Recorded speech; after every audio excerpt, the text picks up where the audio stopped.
Festival is kicking off next Thursday. Over the next week and change, you'll be hearing a lot about this huge event on our show.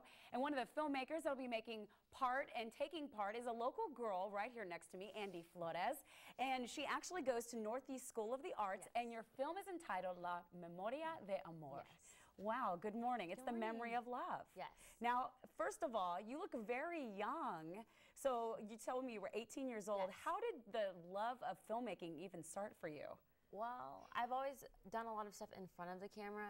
So when I was accepted to the Northeast School of the Arts, it gave me a chance to work behind the camera, and I discovered that I actually liked being in charge and taking charge and making sure different jobs and tasks are accomplished. So it kind of just made my love of filmmaking grow and developed into something much more. Now, how did you come up with this actual film that you did? I do a lot of performing around San Antonio through speech and debate competitions, and I picked up on some of the stories that were being told in competitions, and I kind of just used the emotions that I was seeing and put them together in a story that I felt everyone could kind of connect with. Well, give us a little bit a thought about what this movie is about, so if people want to go out and see it at the film festival, what they can expect from it.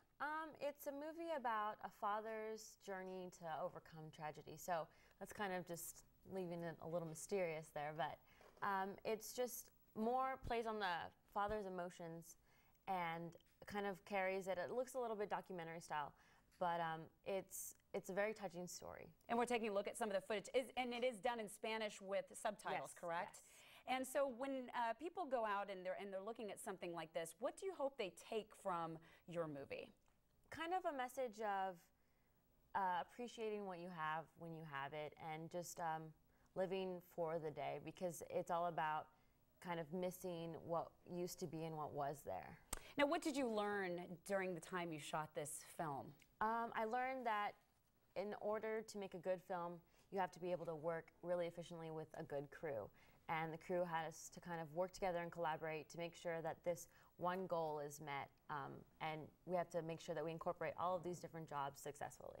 Now, since this was an emotional film you were talking about, and people you hope to have some emotion from it, did you feel emotion when you were making the film, or did you stand back and just kind of look at it and, as the director and making the film? I kind of took more of a director's perspective, and I just wanted to make sure that everything was right, because I was familiar with the story, so I knew what I wanted emotionally and what I wanted visually. So I kind of tried to mix those two together and just look at it from a director's standpoint. Now, a lot of times you see that there are a lot of men out there that are directors, and you're a Hispanic woman out there and doing this. How does that make you feel, knowing that you're one of few that are out there, but it's obviously on the rise?